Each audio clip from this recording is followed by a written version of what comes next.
You lost the balance between learning, joy, and performance. Most things in life, if not everything, exists as a pair of opposites. Tell me about relationships and do-overs. We do lots of stupid things. We certainly feel lots of stupid things. I had a couple of holes where I felt like I was playing real golf. Can you change the game? I've roasted myself.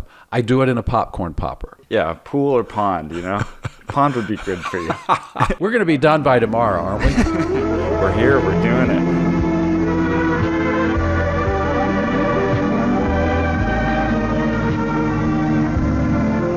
Thanks for calling the Lodge of the Beam. You've reached Ed Hipp and the Sidhoff Golf Association. You can leave your message at the tone. Ed, welcome to the show, man. It's nice to be here. Yeah, I knew I wanted to talk with you because, I don't know, we've been playing golf together. You got me into golf back way when I was like this high. This is my first time on a podcast. How many of these podcasts have you done? It's a good question. You are number 16, I believe. So you're the guinea pig. Okay. But I'm the guinea pig too. I'm still breaking in. Yeah. It's been a lot of fun for me. It's like tennis or golf. It is. It's like a golf round. Who have you had before? Gosh. All local Fairfield people? Mostly local people. Part of the inspiration for the show was interviewing Jim Turner. He was like my 7th, 8th grade history teacher. Really made an impact on me, and I knew I had questions for him. And I did Jeff Shipley, which was a little controversial and super fun. One of my more popular episodes, infamous episodes. But we had a blast. And he, I think, is still the longest running episode I've recorded so far. He had a lot to say. Oh, the actual longest time. Yeah. Well, I'm working in Jeff's campaign, so oh, cool. I know it could be one of your longest running. Yeah. And even if you disagree with his politics, you'd have to give him something. For a 33-year-old person to be one of the most activist legislators our legislators ever seen in his freshman year. First time out, he had more bills introduced. I'm not sure technically whether he has the record or not, but that guy is working hard in this job. A lot of guys get elected to that job, and it's kind of, I'm voting on the bills and showing up and everything, but that's it. He's very activist around this community and very activist in the legislature. Yeah, I totally agree. And one thing I really appreciate about him is his social media presence. He's not afraid to get in front of the camera, as you know. Yes. And he'll do live updates. Whatever he's doing, I get the benefit of at least seeing it online. And then he's getting a ton of feedback and comments and stuff. And I really appreciate that. I think, I forget who it was who was running against him previously. Yeah, I'm slipping the name. Miller, I think. Miller? I'm not sure. But anyway, he had a reluctance to be on my podcast. I wanted him to come on so we could maybe debate some of Shipley's things. And I don't know, it didn't happen. He declined. Interesting. But then I don't think if he had gotten elected, he would have been as vocal or transparent, at least online and social media. Yeah. Well, we're in divisive times, and it can be hard to reach across the aisle for somebody who's in politics, let alone even for the rest of us who aren't in politics. But can you talk to your friend who's the opposite on the various issues? And we're all tending to shy away from talking with our friends because it gets to be so heated. And so there's a gift, I think, to being able to reach across the aisle. And I think Jeff is vigorous about cultivating that gift, because I know he stumbles in numbers sometimes, but at least he's trying to say, can we talk across the aisle with each other without going crazy with each other? And I've seen him do it a number of times. He was telling me about a conversation he had with someone recently that it was very clear from the beginning they were on different sides of lots of issues, and he got kind of triggered at one point, but he said, let's just stay with this. And they ended up talking for a long time, and they're going to work together on some projects where they do have a mutuality. So I think it's a time where if we can acknowledge the politicians are really trying to work the aisle, then it's going to be good for us. So anyway, that's kind of a political pitch. I'm currently, one of my main things I'm doing is moderating a group called the Peace and Love Community. We have about 175 folks on our list, and we have about 50 or 60 show up every Sunday for a potluck dinner and a meeting afterwards at Phoenix Rising. So I moderate that group, and Jeff was instrumental in starting that group a year and a half ago because he wanted to have contact with his constituents. And so I get to interact with Jeff a lot, and it's been a pleasure to get to know him and decide to start working in his campaign to help him get reelected. So cool. That's the political intervention into something that I imagine will be mostly golf talk. But, as you know, we were always saying back in the day when you were a young pup that golf is a good way of exploring life. There are life lessons that you learn on the golf course.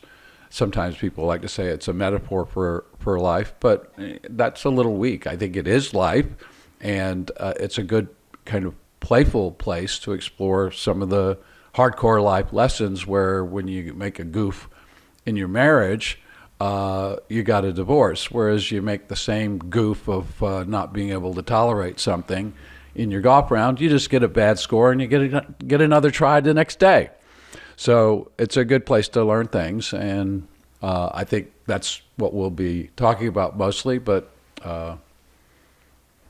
politics, golf, marriage. Good. I want to talk about crossovers.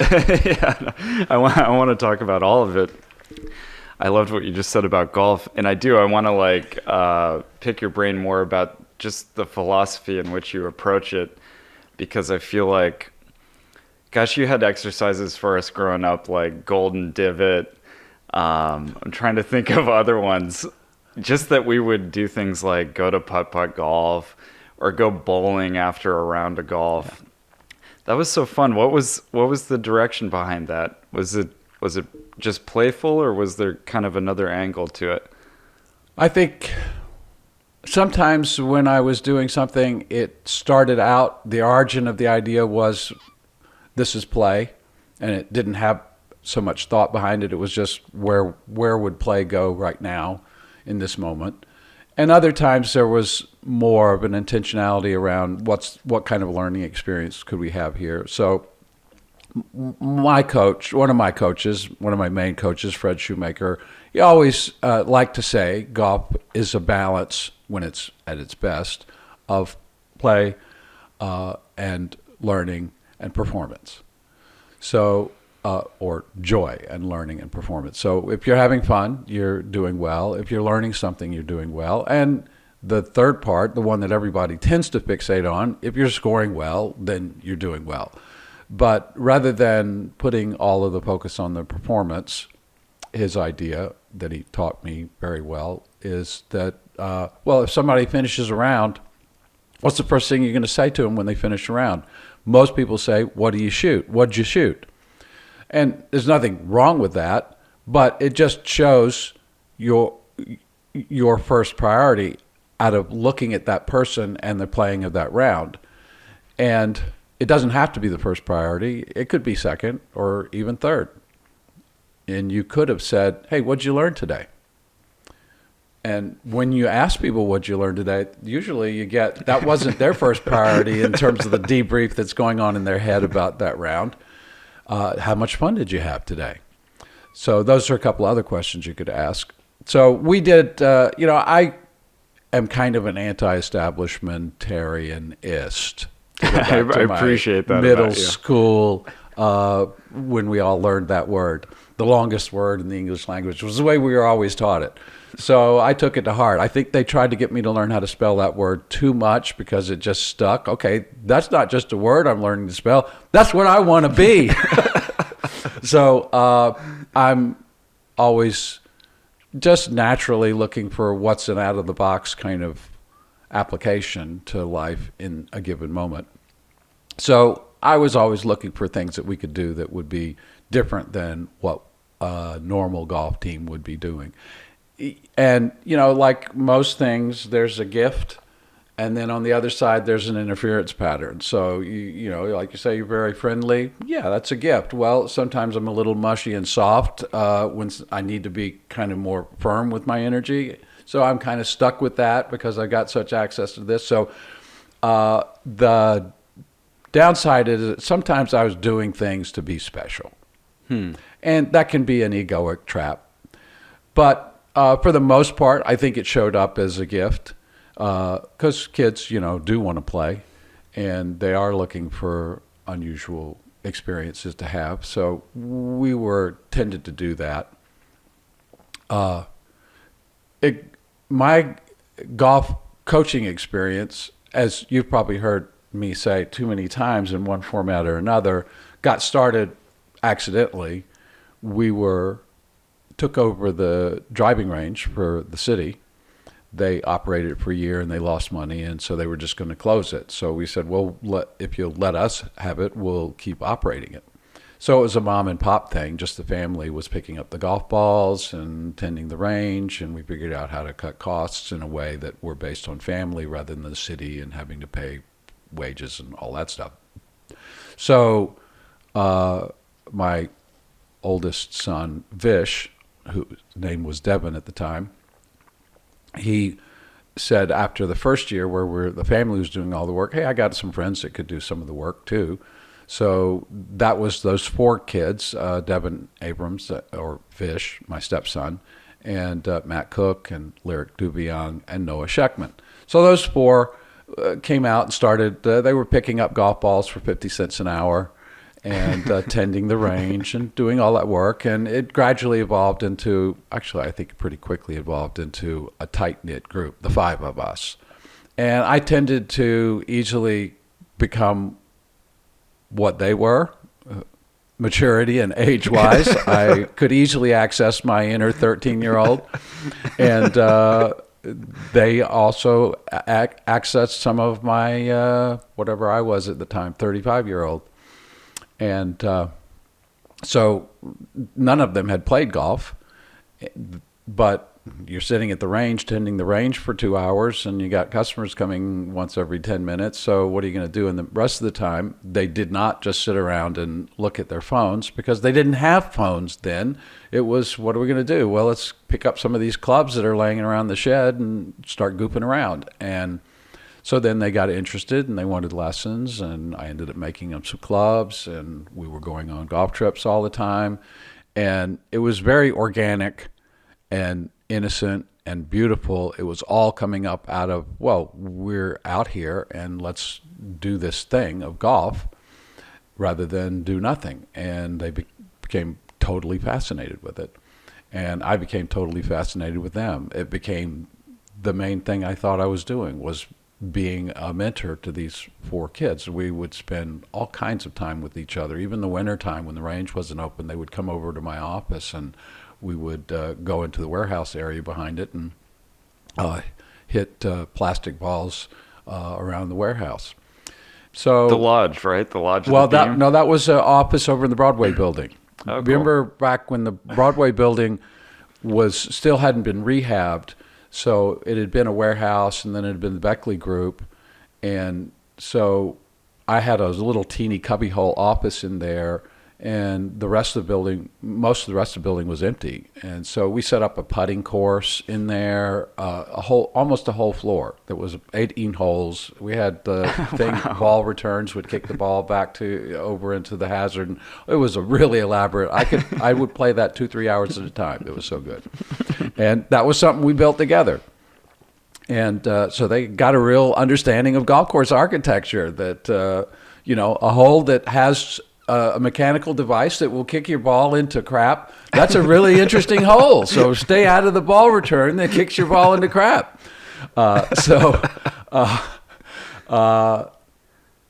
And over time, we got to be really close. And then at a certain point, Ashley Deans, in his great glory and credit, saw how close we all were. And he said, well, why don't we get them all in school? Because they were all homeschooling. And we'll create a golf team out of them. And so that came Maharishi School golf team, Pioneer Golf Team, which was another big part for me in my life. But we had the Those four guys were originally called the Range Patrol. That's what we called ourselves.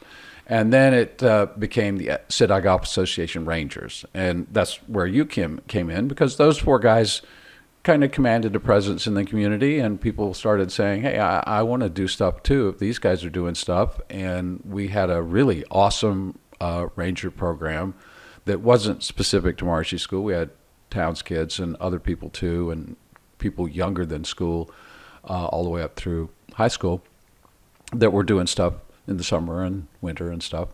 So that went on for a long time, and then at a certain point, kids changed, and I felt like Peter Pan, the kids we've got cell phones now, we don't need this goofball, and it kind of petered out to where it's not something I'm doing anymore. Now I'm over at the Phoenix Rising dealing with the geriatric crew in our Sunday senior citizen time. So I went from starting out with the kids, and now I'm kind of with the older folks. I still enjoy being with the kids. And these kids are all like 40 years old now, this original guys. So I'm interacting with all of them regularly. So one of the four, Noah Sheckman, his wife is back in town. He lives in California. She's back in town this week doing some settling of affairs, and I'm seeing her tonight. And Aaron Steinberg is out in California, and I just set up a healing, Power of 8 healing intention program for a surgical procedure he's got coming up. And so I'm still in touch with lots of you guys, and it's one of the great, great prides for me that you, who I met when you were 11 years old, now as a 33 years old. Feels weird to say, but yeah. 33. So you're the same age as yeah. And my son's 33 as well. So it's really nice to still be in a mutually nurturing relationship with you guys. Yeah, no, absolutely. And I was going to say too, like you mentioned cell phones, and because I grew up with your son, Eddie, and so I basically have your landlines committed to heart, and I can pretty much recite like at least a half a dozen of your outgoing messages. It brings me so much joy. Oh, and wow. to think that, it was just blazed into my head, so I could just call you on the landline, and I love that you still have one. I think that's important. It's all I have. Yeah. Between us, Dell and I have a flip phone that she carries, but mainly it's for when we go on a trip and have to do something. But I don't have a cell phone. She doesn't have a smartphone. She just has this flip phone. So I heard from your mom that when she went to she just moved in, is renovating a new house. Just down the street she from could you. not get a landline installed. Oh, is that right? They're not. Now, if I understood correctly from Dell talking to Sue, you can't get a landline installed now. It has to go. All you can get is if you don't have you're not using a cell phone, you have to get some kind of internet or something, internet cable. phone line, VoIP or whatever you call it. Wow. So that's a fascinating transition. I actually had no idea. If that's true, that would be pretty fascinating. Yeah. So hang on to your landline, because it's it's very precious. Yeah, you got grandfathered in. Well, yeah. So she's renovating a house just down the street from you on 3rd Street, or 2 houses across the street. Yeah. So I'm neighbors with your mom, close neighbors with your Yeah. mom. Now she hasn't really moved in yet, but she's still got some renovation to do. Still working on it. Yeah. And then, of course, when I first got into the Rangers, I think we were living on 4th Street, so it was like on the other side of your block. That's right. And I'm pretty sure I was just walking clubs over to the Lodge of the Beam so we could like go on a golf outing to Kyoto or something, which was great. Yes. But yeah, I think it started for me in like 4th grade or 5th grade. Yeah. But I know you have a story about the Lodge of the Beam and another story you've probably heard plenty of times.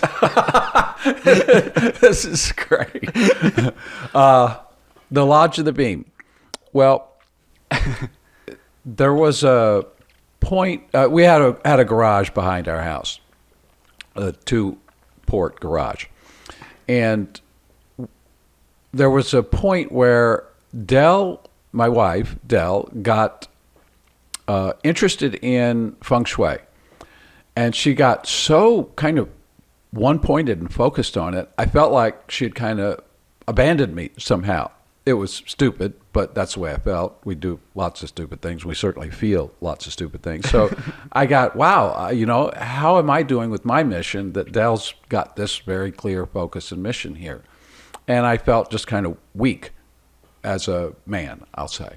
My masculine energy wasn't feeling strong.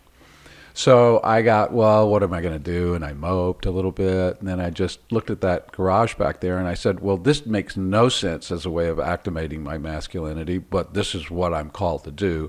I'm going to renovate this garage into a building. I didn't quite know what it would be, but that was the idea, was mainly as to do something to just man up. And so I put an ad in the paper saying I'm renovating a garage on a shoestring, because we didn't have much money then, and it really was on a shoestring.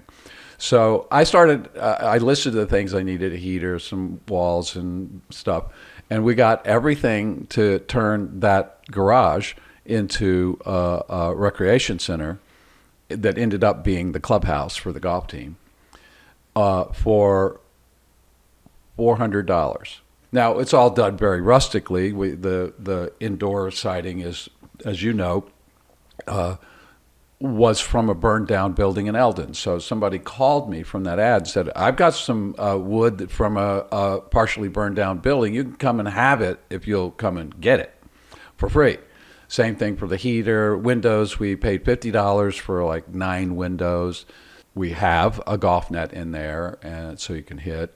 And ping pong table now. I don't think we had that back in the day. I've gotten into ping pong too. So we have ping pong table and a net for hitting golf balls and a sofa area. And we would go in there and watch Caddyshack for the 40th time. Which is one of the best movies ever made. Well, the American Film Institute just declared that was one of the top 25 most significant films ever made.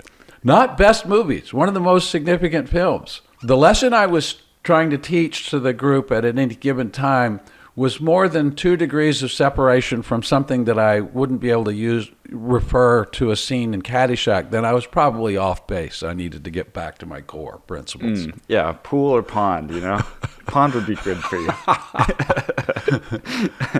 Oh man, that was a great film. I remember a few movie nights watching it, and then also Happy Gilmore is another one that I quote just so frequently. Yep. We had a number of showings of Happy Gilmore as well. Yeah, and those lodge nights too. Because I know that's what it was called, was the Lodge Nights. Lodge Nights. And so, we would have movies and pizza and conversation.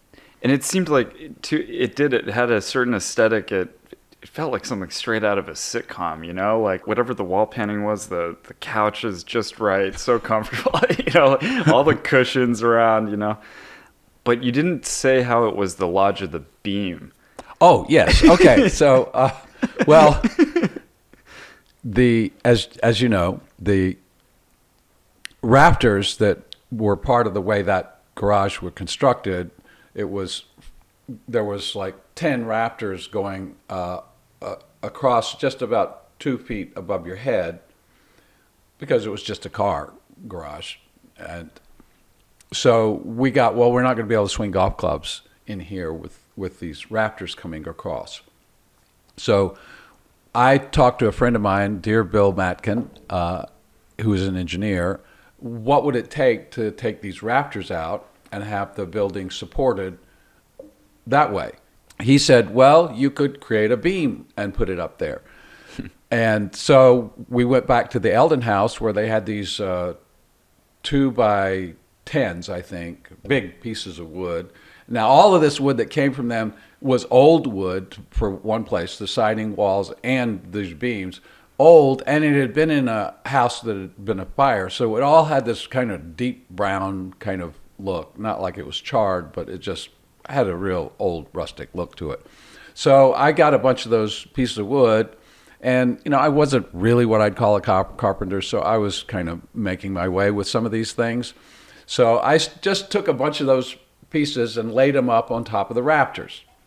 And I just started what is called gluing and screwing them together, where I'd put a thick layer of glue on it and then put one of the things on top of it and screw it in a bunch of places. So that's supposed to hold them and make them be like one piece. So we overlapped them. And so we had 4 thick and then another layer of 4 thick above that, which everybody's ever looked at it said, Bill was being very conservative with you as an architect, because that's kind of an overkill for this structure to have 8 2x10s all glued and screwed together in this massive beam. The whole time I was drilling, I had to push down real tight, and I'm up there in the rafters, and I'm thinking, do these rafters really like holding this much weight while I'm up here on them? Because it's a lot of weight laying down on these rafters. So I got kind of nervous about that. And finally I finished it, and I realized, well, how do I get it up into the apex of the roof angle? And I thought about it, and I couldn't figure it out. Now, all this time, which is about a month, I'm going through this. I'm still working out with Dell. I think it was one of our most challenging times for whatever reason. And I'm still working out with Dell, still using this as my kind of, I've got my inner project as well as my outer project. And now I've got this beam built, but I don't know how to get in place because it's massive. I would have weighed a huge amount of weight. And then I happened to mention to my friend Randy Bales, who was in my men's group at the time, hey, how would I get this thing up? And he said, oh, that's not a problem. So works in physical plant at MIU. He is physical plant at MIU. So he came over with this car jack. If you ever seen when you go to a real filling station and they have this, it's got little steel wheels and it rolls right underneath, and you just go like that. He put that onto one side of the beam, and he goes like this, and that thing is lifting up. And then he puts a prop there, and then he goes over, up, and lifts that up, and then 2 more times, and he's got it put in place. And it was in as effortlessly as you could possibly imagine building that. So I always took it as some kind of really profound lesson for me, that you have things that look like massive problems that you have no idea how to solve, because you're thinking it's going to have to be the application of a lot of effort and something that turns out to be very easy if you apply the right intelligence to it. So at the finish of the whole thing, we thought, well, what are we going to call this place? And I was looking up at this beam that we had made, and it matched so perfectly with the idea that this whole thing was a metaphor for me recovering my sense of masculine centeredness. I got, okay, so this is the Lodge of the Beam. So that's how it became the Lodge of the Beam. That's fantastic. Yeah. Now, there was something else that happened in the Lodge of the Beam that what am I thinking? Gosh, what else happened there? Okay. Well, you mentioned men's groups, the sort of rites of passage. Yes. Yeah. That would be a fun topic. Yes. So you remember the name Golden Bridge Network? I do, yeah. Okay, so now that was associated with the Mankind Project, yes, right? That's right. New Warriors. Some people know it as New Warriors. Yes. I did the New Warrior weekend when I actually lied about my age to get on the weekend. I was 17 at the time. Knew that I really needed to do it intuitively. And That's great. So you got into a workshop that like 60% of the whole message is integrity by lying about your age.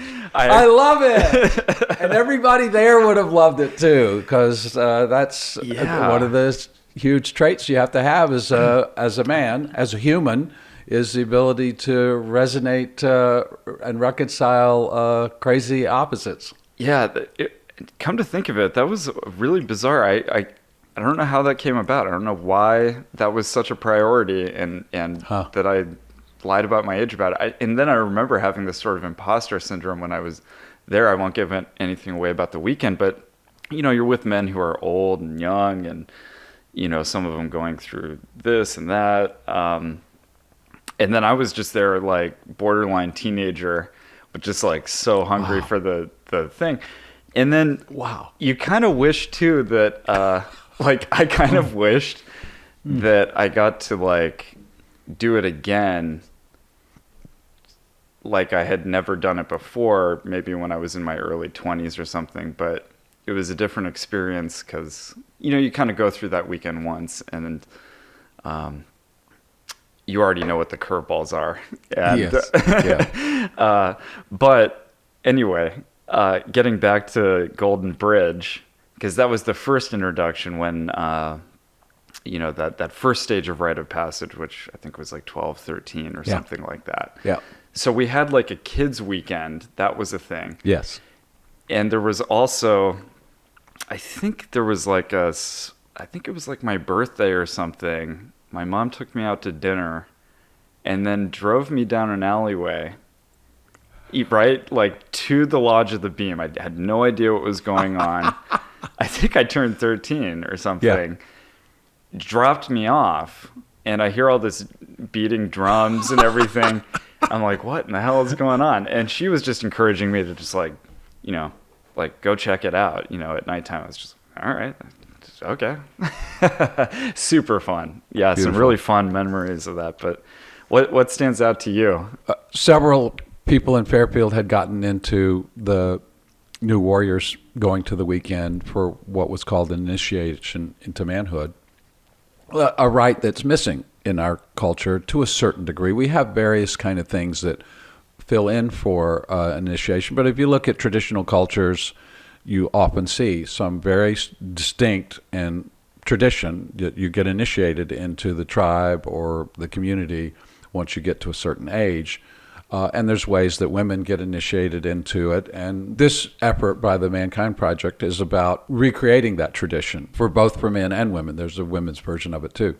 So lots of us, there's kind of things tend to go in waves in Fairfield where all of a sudden now everybody is talking about it and I want to do that too. And we had lots and lots of people. So after a while, Howard Osborne and John Freeburg and I all had the idea that there should be some version of this for younger boys because there's another rite of passage that happens at an earlier age. If you say, okay, at 21 or 18 or whatever, I've become a man and I need to learn some things about what is the owner's manual for being a man, there's also something for a boy who's at that transition age of 13, 12, 13, 14, where now it's going to be different. I don't feel so boyish anymore, but I'm not really a man yet, either in the way I feel or in the responsibilities that are given to me. But there is a heightened level of feelings and responsibility.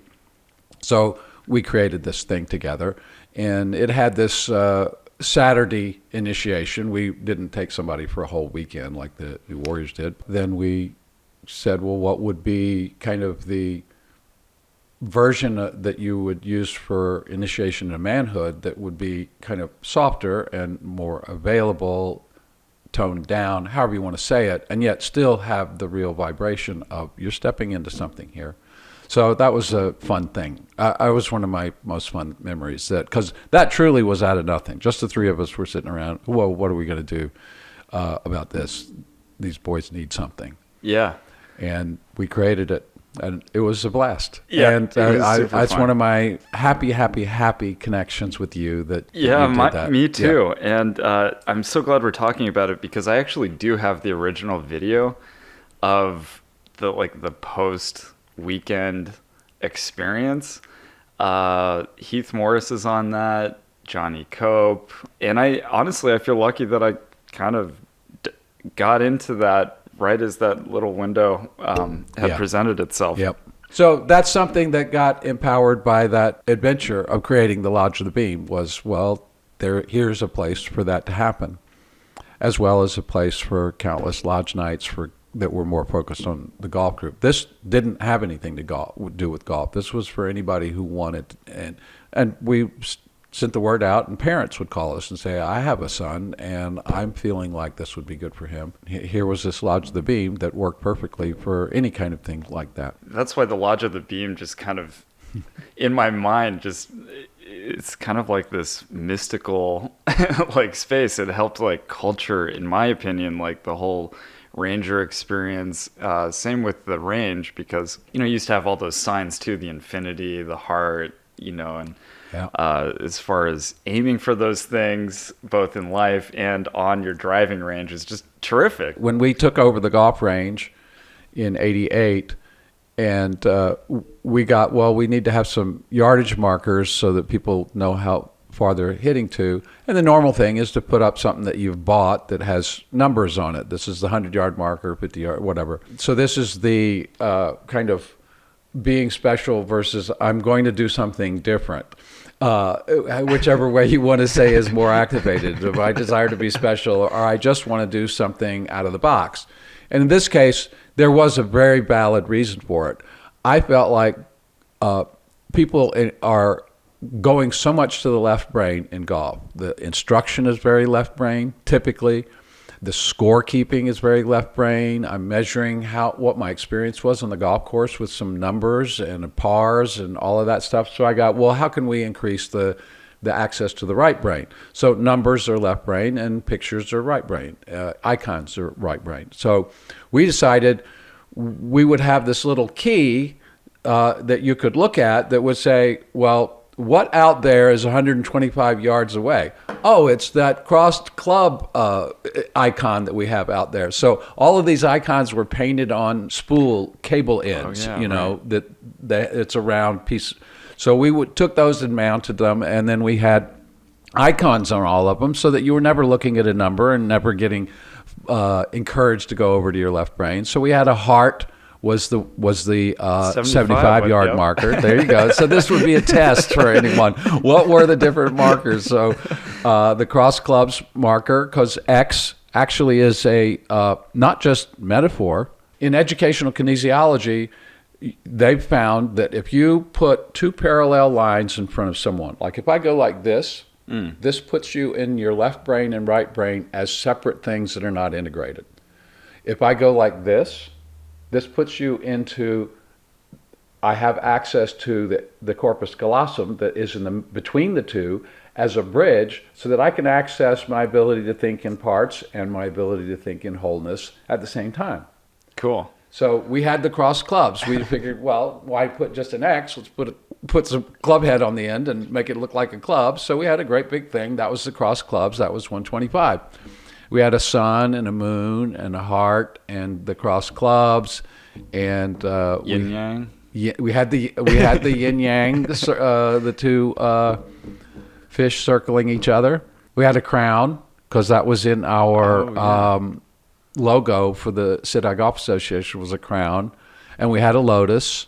You could go look at the key and say how far you were, but it was way more fun to say to some kid who's just learning how to hit the ball and hoping someday to hit the ball 50 yards, wow, that one went over the moon, because those were our two 50-yard sides, as you remember. Yeah, sun and the moon. I didn't flesh out in my projection what this was going to be doing this. If I had, I don't think I could have assumed that this was going to be so delightful.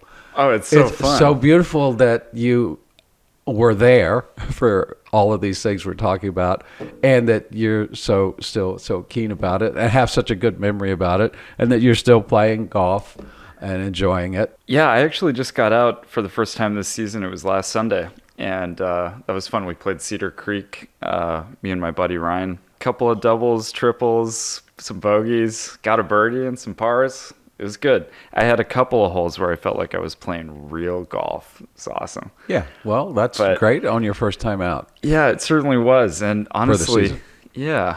But I feel like I have a good relationship with score, and I do attribute that to you in a lot of ways, because I think usually I kind of play for an intuitive sense of whether or not I'm having a good time, and usually the score would just make it not fun at all for me.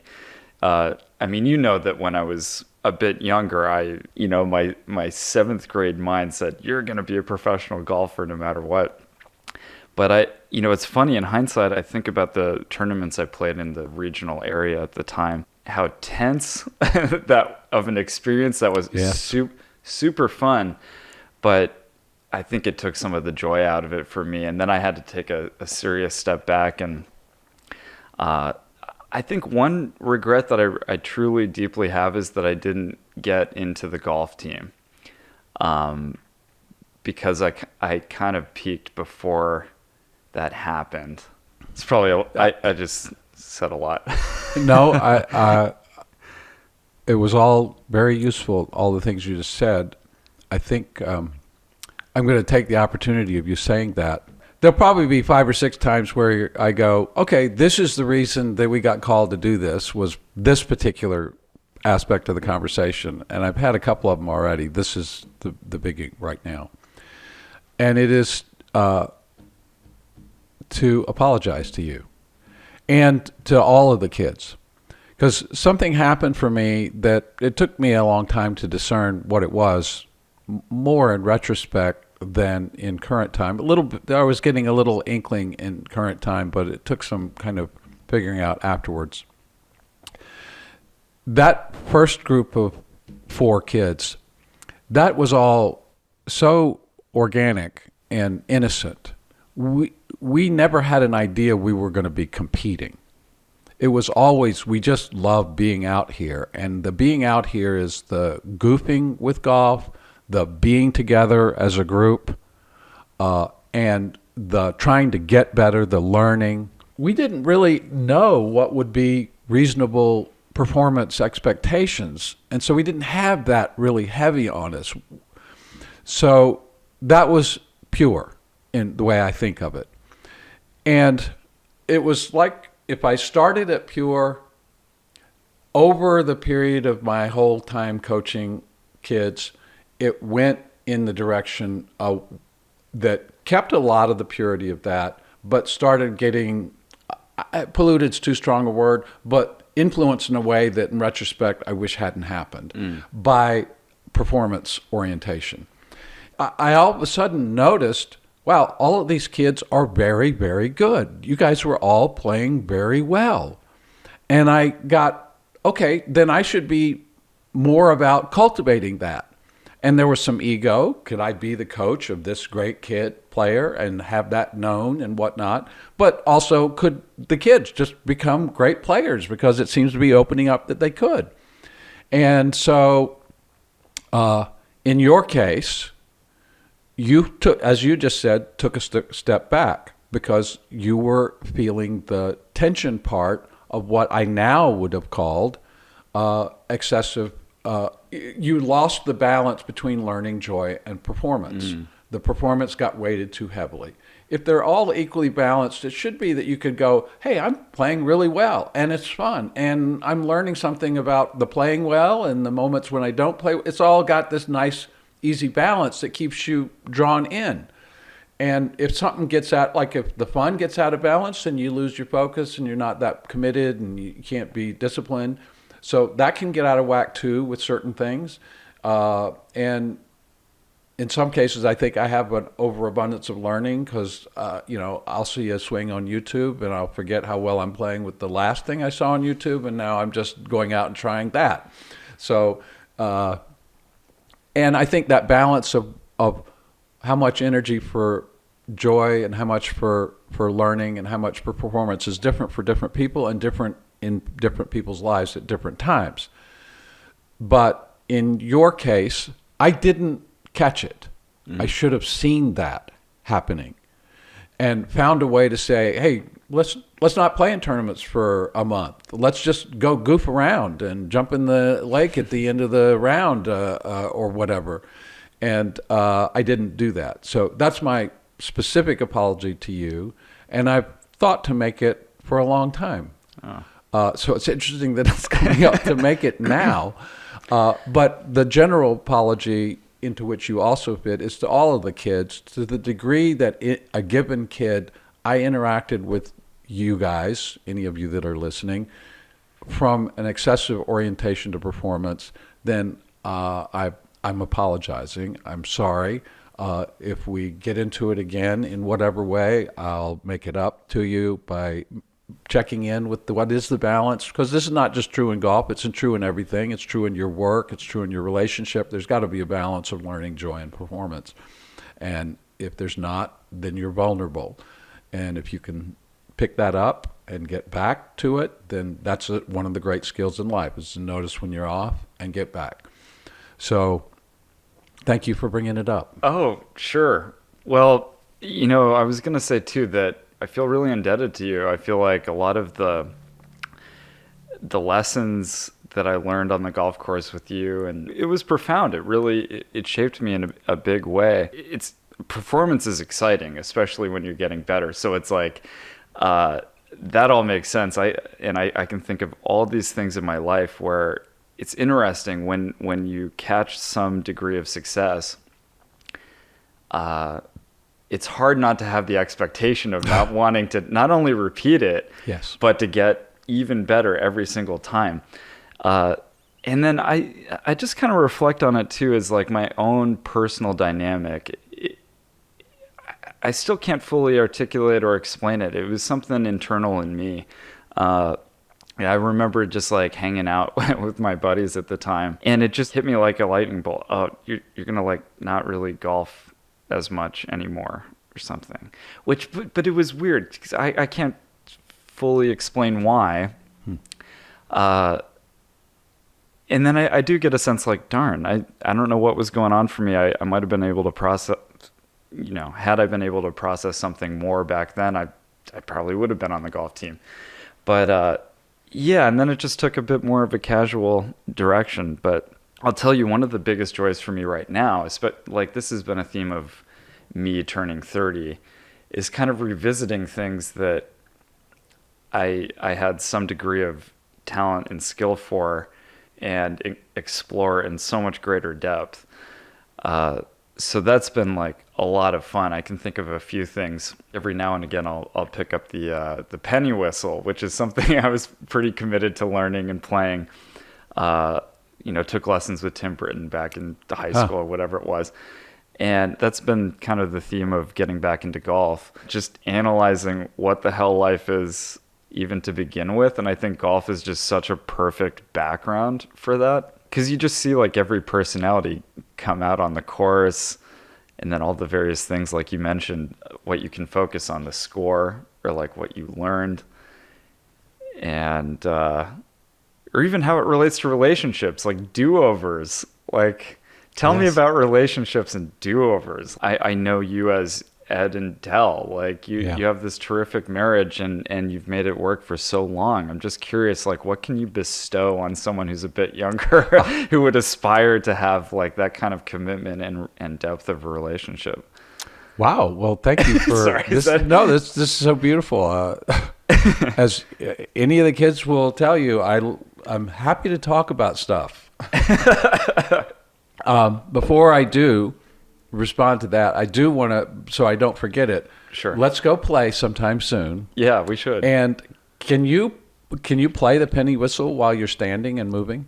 Do you have to be sitting down? Oh, I probably, no, I could play it. So bring your penny whistle, because wouldn't that be great to hear Irish music on a golf course? Yeah, that would be fun. We can just sit down while somebody's clearing the green, or waiting to and just have some and everybody in the golf course will go, hey, that's what should be happening on a golf course. There should be wafting of penny whistles going on. There should. There's a golf course in Monterey Peninsula where this is where Pebble Beach and Spyglass and all those are, and there's one that's one of those that they have a bagpipe player come out at sundown every day and play the bagpipes. So they have a resort there and the golf course and everything. So everybody knows, okay, it's whatever time, it's 6 o'clock, the bagpipes are going off. And there's a place where he does it, and people will go and sit around and watch him do it. But you can hear it all over the property. Oh my gosh, that's great. This could be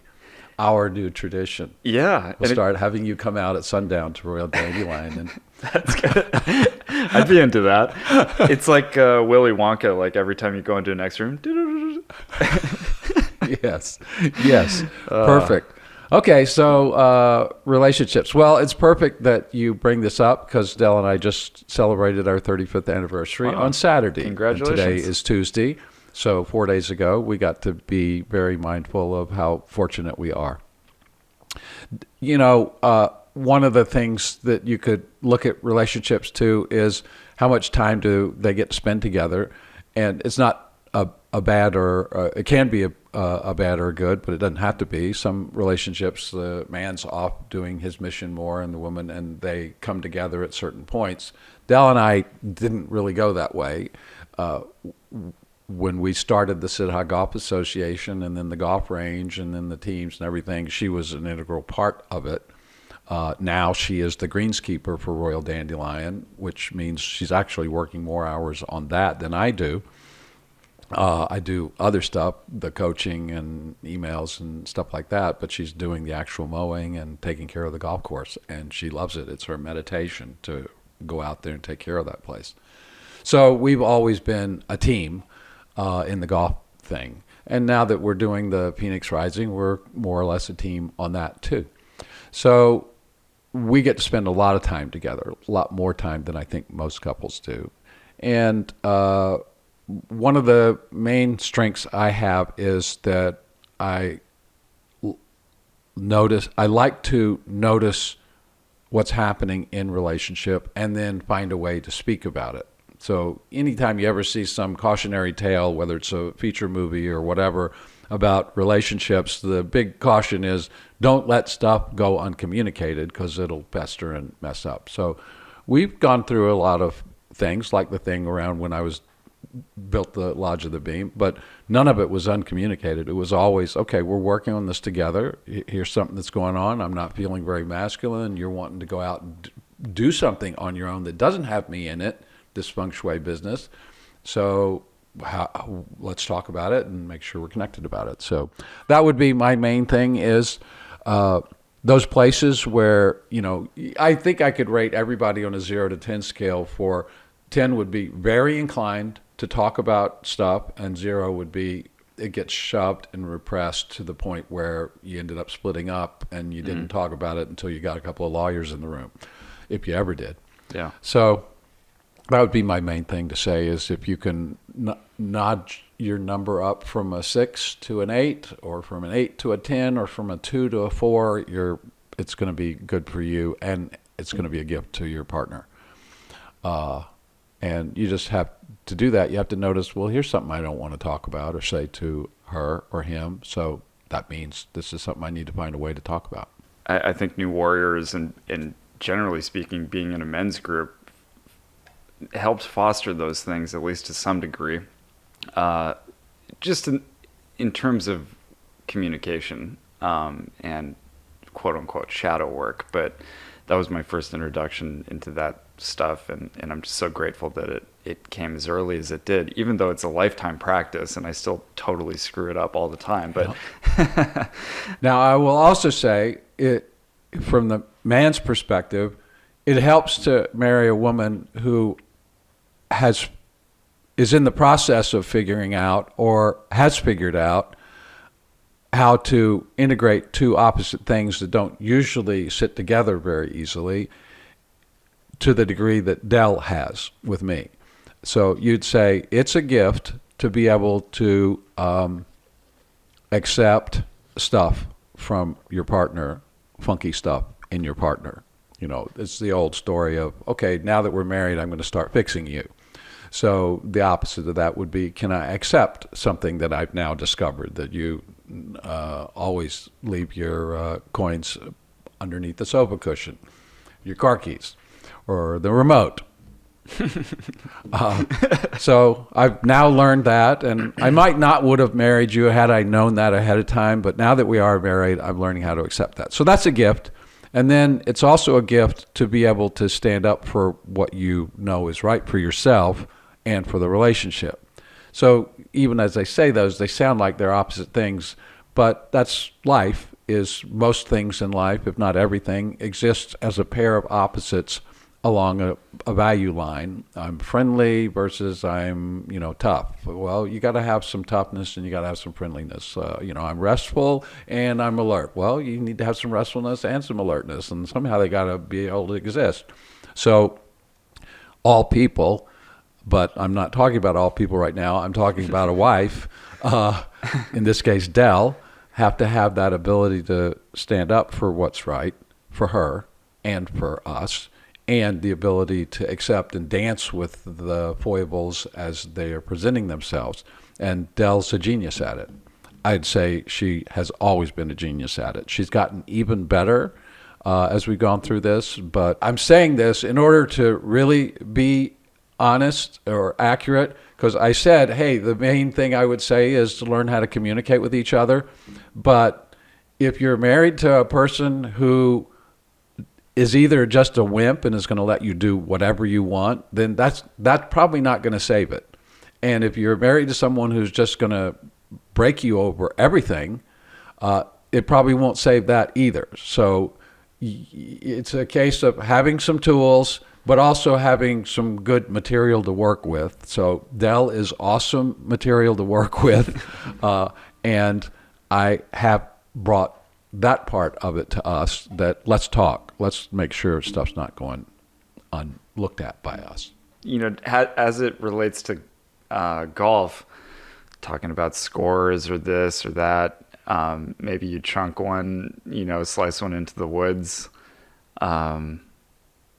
There's a certain resilience that comes with golf too, where the mental game is just as much, if not more so, than just having a nice easy swing. Well, that famous joke, he's a foursome unto himself. No, Okay, well, there's that famous joke. He's a foursome unto himself. Okay, yeah. So Right. The idea there is, we're carrying 2 or 3 people around when we play golf. Probably got our father there. We probably got, lots of characters in there. So you could say, in that case, kind of whimsically, communication skills are valuable even when you're all by yourself on a golf course, okay? Because, there's these voices bouncing around. So in this case, the communication skill is to have an interest in knowing what your state is. As you said, I have this intuitive sense of, am I playing well? And the playing well isn't just, am I swinging well or scoring well or hitting shots? It's a bigger picture. Am I playing well? Do I have well-being while I'm playing golf right now? So it's surprising to me sometimes the degree to which people haven't been trained or something to be really keenly interested in, am I playing well right now? In that fullest sense of the word.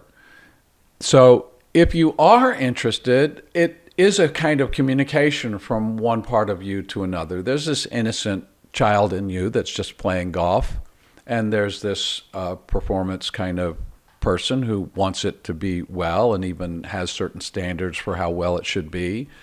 And so are they communicating? Is there some witness that's saying, okay, the performer in me is not quite getting what he wants, and the inner child is suffering from some kind of battering that's going on? And if people are listening to this, haven't played golf, then I'm letting the dirty secret out. But there's a lot of people that are pretty miserable playing golf. And yet there's something so charming on some other level that they put up with that level of unhappiness. Now, I don't think anybody's always miserable playing golf, but by miserable playing golf, I'm saying they have times when they get pretty down about themselves on the golf course. Some people more often than others. Obviously, nobody's having just 100% of their time they're miserable playing golf and they're going to keep playing it. But some people get pretty angry because things aren't going well or whatever. Can they cultivate a habit of noticing, I'm really pissed off right now, or I'm really depressed and down on myself, or I'm just never going to play this game any good, or I'm bummed that my friend is beating me here, or whatever is the story that comes up. It's like in meditation, you notice you're having some thoughts. Well, come back to the mantra. What? You had to notice you had some thoughts. And how long have you been having thoughts? Well, actually for a whole thing, 15 minutes now. Oh, well, let's have the mantra a second time here. So I started out to play a wonderful game of golf. And here I am on the 6th hole, and I've been bummed for 3 holes. So can I notice that? And then what am I going to come back to? I have to have some intentionality about what my golf is really about. So let's say it is about score, and you're not scoring to the standards you have. One of my great coaches, Clayton Sonatani, said, can you change the game when you notice that? Could you say, well, I've had 4 bogeys in a row. I'm used to not having but 1 in a row. So something's a little off in my game right now. So can I change the game? I could change it radically to say, well, I'm going to let go of score now and just be about nature. Or talking to this person I'm playing with and finding out something about them. I'm still playing, I'm still applying, but I'm creating a different priority about my attention because this one's not working so well right now. Or if you wanted to stay within score, you could just say, well, what would be a reasonable score given this thing? My face just keeps staying open and I'm slicing and I don't know what's going on that's causing it. Well, maybe I'll change my par to bogey on this next hole. Or any other of a number of adjustments you can make in how hard the game's showing up. That would be an example of just recognizing there's different things that are coming at you in golf. Just like in a marriage, you'd say, well, you always have at least 2 in a marriage. In golf, sometimes it feels like you just have one person and it's really glorious. But other times there's a little wrestling match in there. I'm just going to use the bathroom real quick. That was Good. a nice... All right. Do you need a break or anything? Yes, I'll like use that? the bathroom as well. Okay. You know what this is? What? This is your Lodge of the Beam. Yeah, it is. What do you call this place? I haven't actually given it an official And you've been name. here 2 years? About 2 years. All right, so this is something we need to sort out. I know. I think you have to have a name for something that has as much function and as much vibration as this.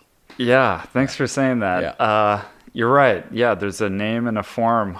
Yeah. And Yeah. I think we're in pursuit of it. Yes, good. But yeah, it's funny. Well, one of the first things that I brought into the studio space, I've got this poster of Field of Dreams. I noticed. And it was at Goodwill, and I just thought, oh, that's cool. I kind of like it aesthetically. But then I cut Kevin Costner out because I thought that could be anyone. The sort of theme is Oh, that... I see. I thought that was just the poster. No, I actually cut him out you of cut. it. That's okay. Yes. Wow. But for me and how my mind works, and then it says what? All his life, Ray Kinsella was searching for his dreams. Then one day, his dreams came looking for him.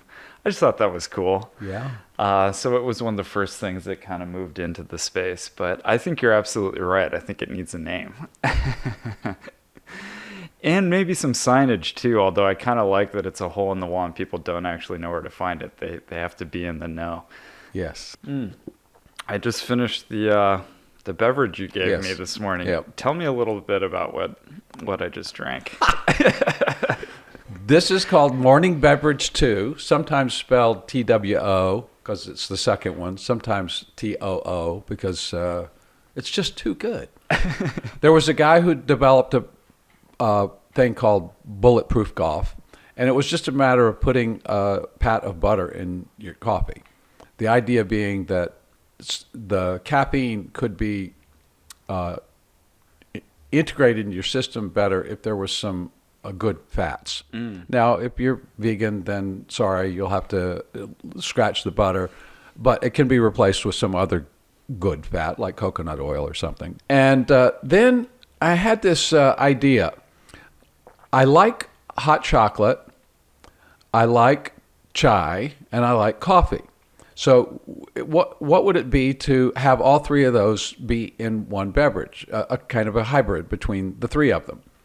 So I started thinking, well, what goes in chai? There's various herbs and stuff. What goes in hot chocolate is cacao, and coffee has coffee. Now, you can actually, I had a little anecdote one time. I was at a coffee shop, which I don't go to very often out in California, and I went in there and I wanted to see how close I could come to this morning beverage too, which has, just to skip ahead so people won't go, what is he droning on about? So morning beverage 2 has 35 ingredients in it. It's meant to be a hybrid between hot chocolate, coffee, and chai.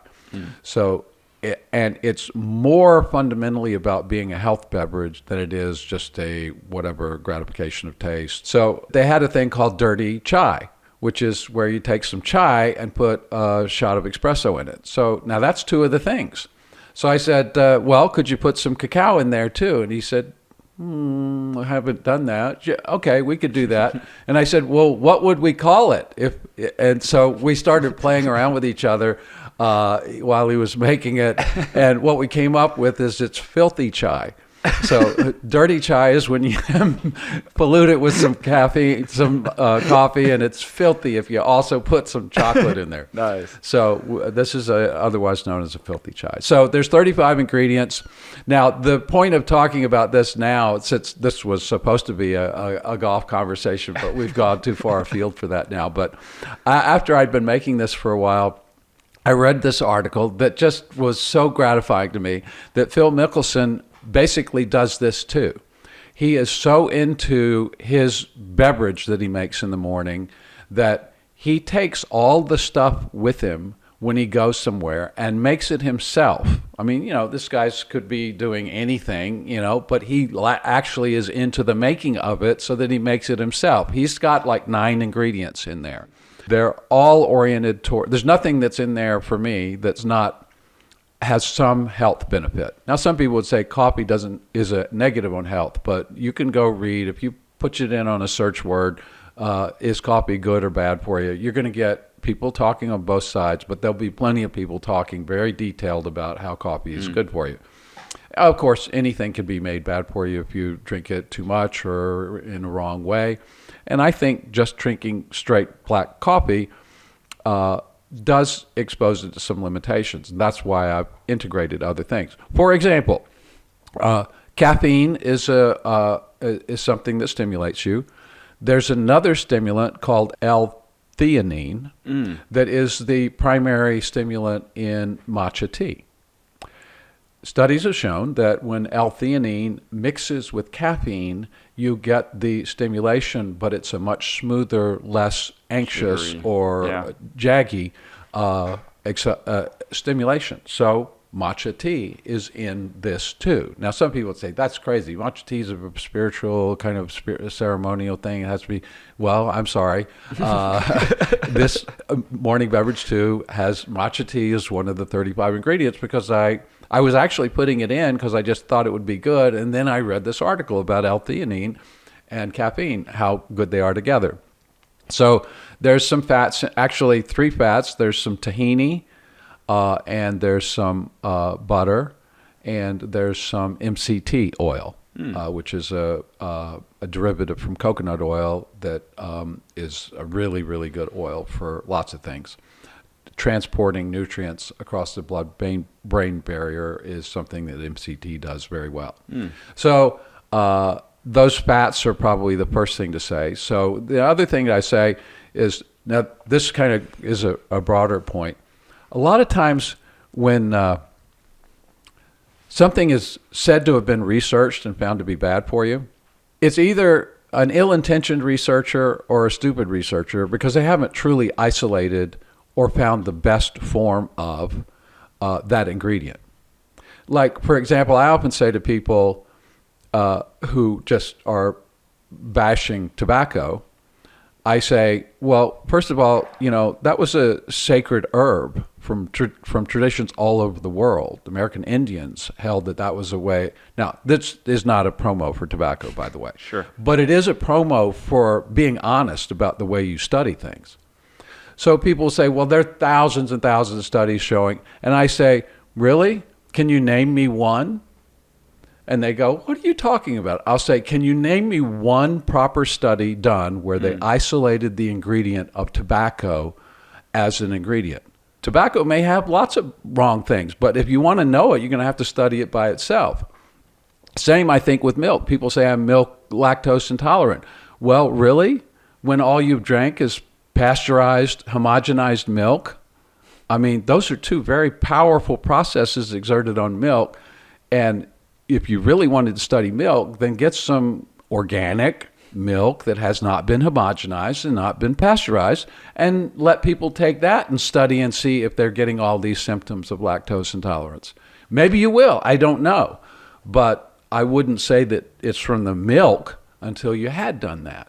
If you want to really study coffee, then study it by someone who's drinking it with in a proper matrix of other things. And that's what Morning Beverage 2 is designed to be. So, I mean, this has been fantastic this morning, because I woke up on my normal, thermos of coffee or whatever. And then I usually make the mistake of drinking a pretty loaded second thing of coffee while I'm doing a podcast. Yes. And it messed me up last time a little bit. Episode still came out great, but a lot more editing, a lot more jitters and ums and likes and all this crap that I ended up cutting out. But this was particularly just maybe stimulating, but even and balanced. Coffee, as it exists, that most people would drink, is a debased substance. And here's why I say that. It's been roasted long before it's being consumed. So if you're drinking roast, now I don't want to bum people out, but I would like to offer the possibility that you roast your own coffee. Yeah. It's very easy to do. And so all the coffee that I use in the Morning Beverage 2 I've roasted myself. I do it in a popcorn popper. You put a quarter cup of raw green things, beans that you can get on Amazon, into your popcorn popper. It takes about 3 minutes. The moment you roast a bean, the enzymes start degrading. And after a certain period of time, they are more or less all degraded. So if you say, I'm having trouble digesting coffee, how about you're having trouble digesting coffee that's been denuded of the enzymes that it came with that as an organic substance designed to help you be able to digest it, have degraded over time because you roasted it way too soon.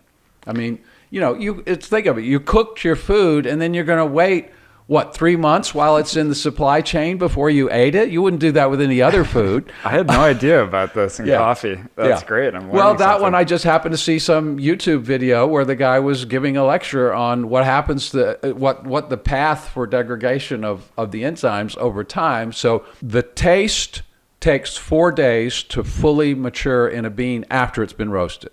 After 11 days, they've started to break down. So that's an example. If you're going to say something bad about coffee, make sure you're saying something bad about coffee in its proper state. Yeah, that's great. We're going to be done by tomorrow, aren't we? Well, we can just have the Lodge of the Beam, roll out our sleeping bags and do this. Yeah.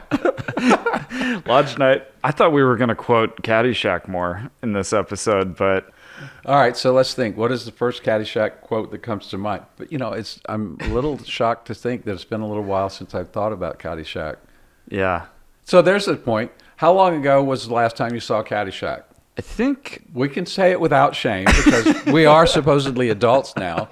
But if it's more than 5 years ago, then we're in trouble. I think I streamed it maybe once in the last 3 years. It might have been 3 years ago. I'm going to go about 2 years ago. Yeah. The number of times I've seen it is in the early 40s. Now, I ran into a woman at one point who said she had seen it 70 times. And this was a woman who had seen this. Usually you think of women as being too mature to engage in a movie like Caddyshack. But she was an avid golfer, and she loved the spirit of the movie. Oh, there's some great quotes in that movie. Bill Murray. One Dell and I use from time to time now that we seem to get kind of unmindful at certain times on the golf course. We'll say, it's over here, Mrs. Haverkamp. Yeah, so good. Whenever one of us gets a little absent-minded on the golf course, the other one will say, it's over here, Mrs. Haverkamp. Now, if you haven't seen the movie, there's an old couple that somebody's caddying for, and they're just kind of ditzy on the golf course, and she's getting ready to point to hit her ball, backwards on the hole, and he's pointing her to the hole's over here, Mrs. Haverkamp. It's so classic. Now, I will tell you, okay, here's a good anecdote. Not everybody's. Do you know that Bill Murray wrote a book called The Cinderella Story? No, I didn't. Because Caddyshack was written by his brother, and I'm sure heavily influenced by him. Really? The two of them were caddies in Chicago. when they grew up as kids. So lots of it, lots of those incidents were things that happened. Condos over here, parking lots over there. Yep. Oh, that's going to be the worst looking hat I've ever seen. The thing that Bill tells in his Cinderella story, which is a reference to a scene in Caddyshack where he's hitting tulips with a grass cutter and pretending like he's hitting golf shots at Augusta National in the Masters and saying, "Oh, it's in the hole," you know. And so he and his brother were forbidden to caddy at a certain point for a particular guy. And the reason was this guy was older and his eyesight was almost gone, but he could still play as long as he was kind of pointed in the right direction by his caddy. And so whenever they caddied for him, a third of the time, half the time they caddied for him, he ended up getting a hole-in-one. And at a certain point, after like 9 or 10 of these hole-in-ones, the club realized what was happening, and they said, "You can't caddy for him anymore." So he'd hit a shot, and they go, "Oh, it's good. It's in the hole." This guy, and you think, is that just them being clowns? Or is it somewhat them being very generous-spirited guys for this guy? You know, I mean, how good would the guy have to feel that he just hit a hole-in-one? That's awesome.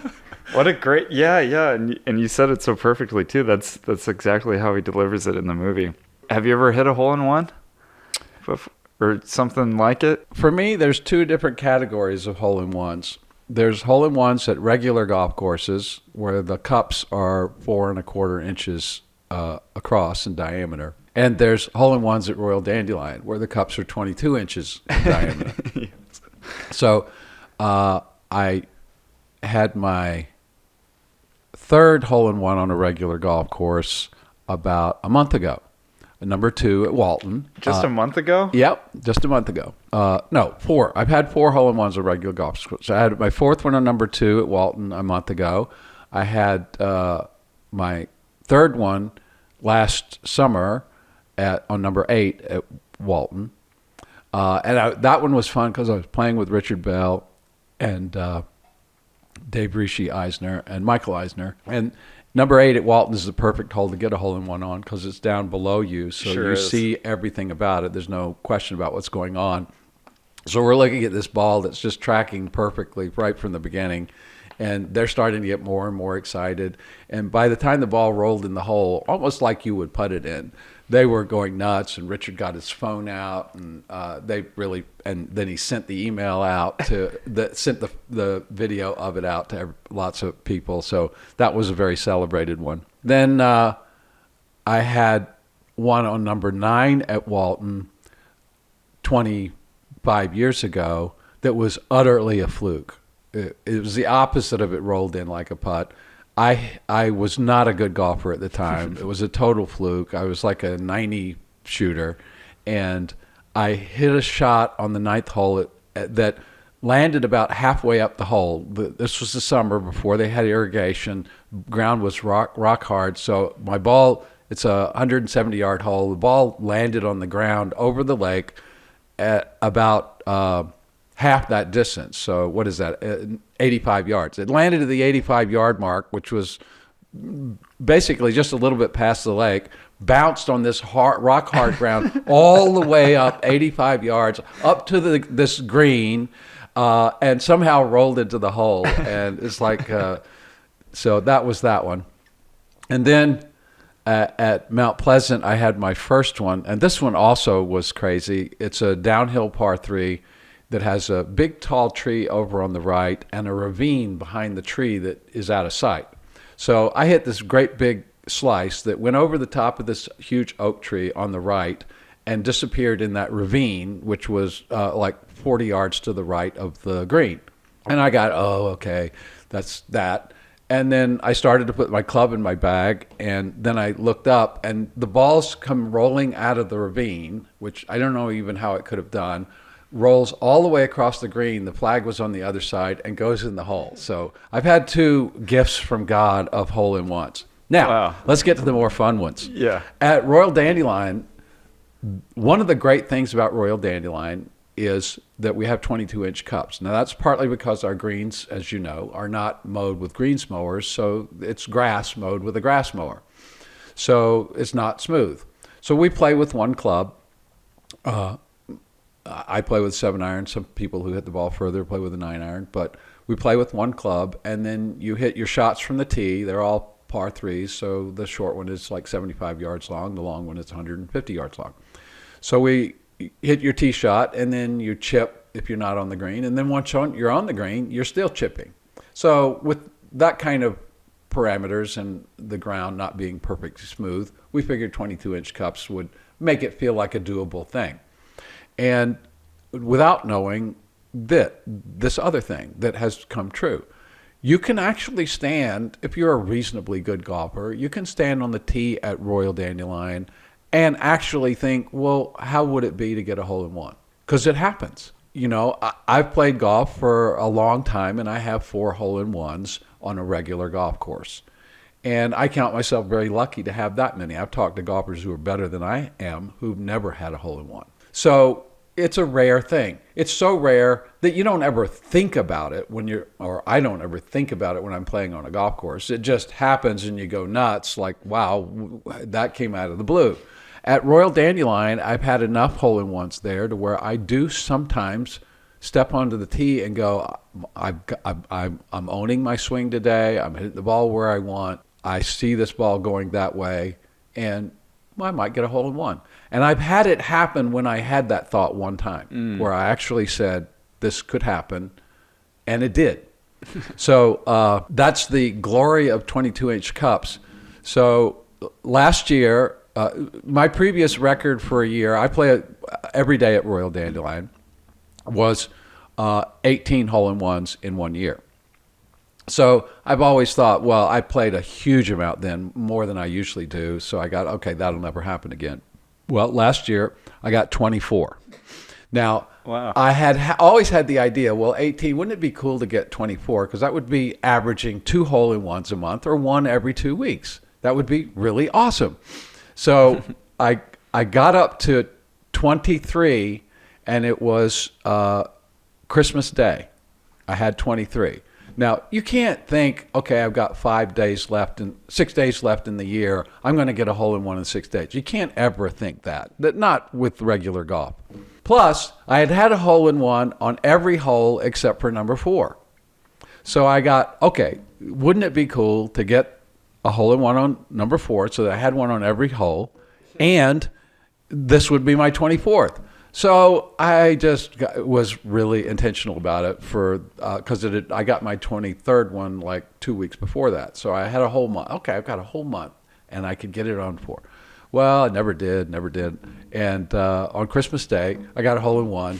So I had 6 days left. You could never tell someone you have 6 days to get a hole-in-one on a particular hole that you're going to play once, maybe twice in a day for these 6 days. And yet it happened. It was like an amazing miracle. Yeah. Now, interestingly, Dell had 13 hole-in-ones last year. No kidding. So we have 37 of them together last year. So we're figuring, we're challenging any couple to see if they can get 37 holes in one on any golf course on Royal Dandelion in a year. Then we're going to do something very special for you. We'll figure it out. Oh, that's fun to hear about those holes-in-ones. And Dell had her first of the year yesterday. Now, it was so interesting. Wow. Because, we kind of tend to say, well, it's an anniversary. Let's have it for about a week, So we're calling this an anniversary round of golf, even though it's 3 days after our anniversary. So we went to Walton to play. We played 9 holes at Walton, and Dell played horrible. Just horrible. I don't know what had gone on. Her swing was slower. It was like it was going through slow motion. She couldn't hit the ball very far. She wasn't making solid contact. And yet, you talk about how can you enjoy golf when that's happening? We had a fun time playing. She didn't let it get to her, and I didn't let it get to me because we play a team format whenever we play. So it's a team score that we're getting, and I didn't let it get to me. And we played, but we both were clear. That's some of the worst golf we've seen her play. And then we went to Royal Dandelion to play. And we meditated before, sitting in the car at Royal Dandelion, because we just figured, let's let that go. And then we went out and played. And all of a sudden, her game was back. She was making solid contact, hitting it up in the air. Everything was great. We had a good score.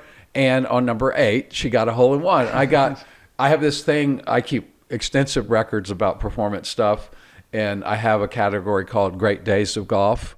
And if you have a number of things that are really cool about a golf round or a golf day, then it gets on that list. Maybe a great score, a great swing, great shot, great feeling, whatever, all of them can. So I said, Dell, this is going down as a great day of golf for the single reason, the dual reason that we did have a hole-in-one here, and you bounced back from playing horribly to playing well.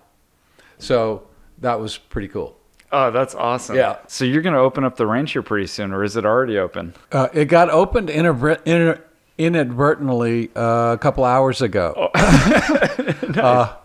Nice.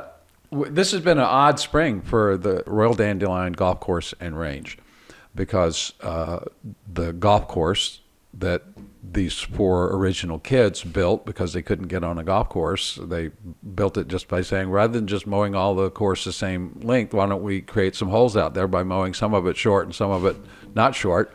And it seemed like a lark at first, but now 35 years later, it's something that Dell and I, is the reason we keep going back every year to open the range, is because we know that's the golf course that we love playing on every day. It was either we'd have a forecast that was not great for opening, maybe a good day here or there, but cold days or rainy days. We kept saying we were looking every day. Is this today we open? No, it's not going to work.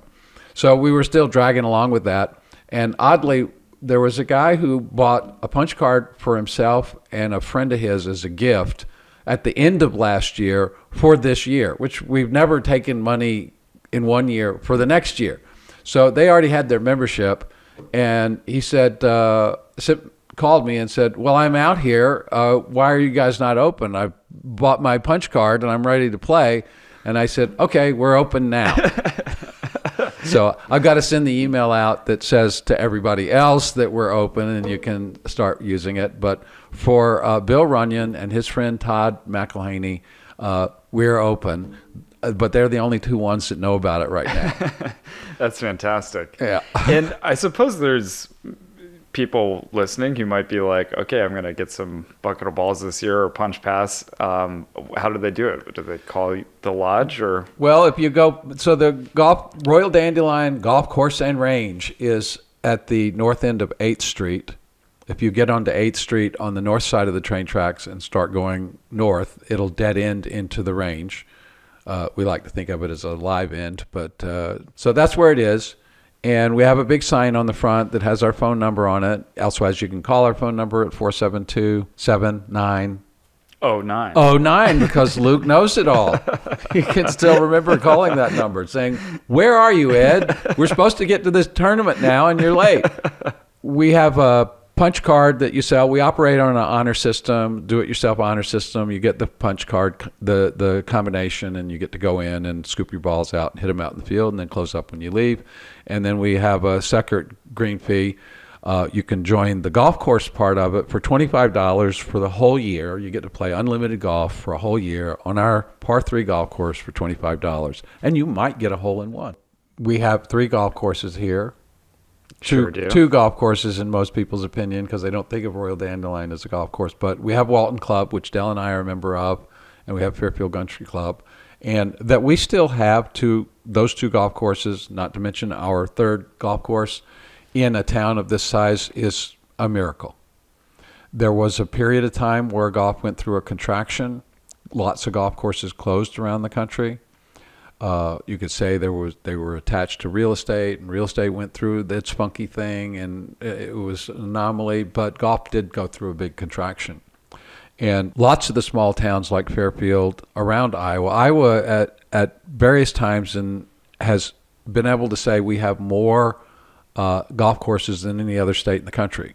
And it's because there was a building program back in the early 1900s where golf courses, communities could get funding as part of coming out of the Depression for building a golf course. So a lot of these small towns in Iowa took advantage of that and built little 9-hole golf courses. You would have thought that you couldn't keep 2 open in one town of this size. But both of those courses have people who are memberships that are very dedicated and devoted to them, and they've kept them open during those lean times when, as a business, it shouldn't have stayed open, but as a passion, it did stay open, both of these 2 courses. So we're really lucky to have both of them. Dell and I play at Walton, and the country club has also got a devoted membership, and we like to play over there when we get a chance. And most of these towns do not have a driving range, so we also have a driving range and a crazy out-of-the-box 22-inch cup golf course, par 3 9-hole golf course. So this is a golf haven, a golf mecca. I remember one time I had a guy who was known as Mr. Lag, Bobby Shaper. He was famous in the subculture of swing aficionados or swing geeks, depending on your perspective. He hit the ball a long way, and if you saw a video of his golf swing, he had lag like we think of as Sergio Garcia having now. And he was famous for it. And he wanted to learn TM. So he found out about us because we were in this Sports Illustrated article. So about meditation and golf and the golf team. So he called us, said, I want to come. So I remember the first day he was sitting in the Lodge of the Beam with me and just looking around, and he said to me, Ed, I've played in U.S. Open. I've played in top golf courses all over the country. And sitting here in this thing you're calling the Lodge of the Beam, this is golf.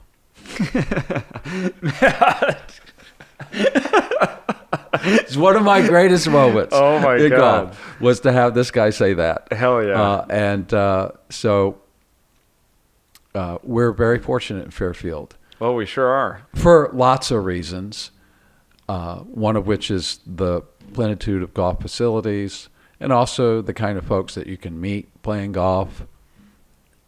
It's really great. And, for you being a friend and a mentor and a golf coach, it's really meant a lot to me, and I really appreciate it. So what was the runtime of Jeff Shipley's? Now, I don't know whether you told me before or after we went on the mic that Jeff Shipley had your longest runtime. So how long did his go? That's a good question. I'd have to look it up because I think we might have cleared 2 hours. We'll just say that we got it because I want to go see Jeff later today and say, I'm sorry, you're number 2 now. I hope it feels good. Yep. There's even more arcane and ridiculous things to say about golf than there are about politics. Heck yeah. Well, Ed, thanks again so much. Really great to talk with you, and I hope to play golf with you again real soon. Yes, well, we're going to play, and we're going to do the penny whistle. Yeah. Right? As promised. And we'll have somebody with us. Let's get Donnie to come with us, and he can video it. Let's do it. This is the merger in Fairfield, Iowa, of penny whistle, Irish music, and the delight of golf. Beautiful. Thank you. All right. Take care, and bye, everybody. Thanks for listening. Oh, man, that was fun. Ed, what a pleasure. Thank you.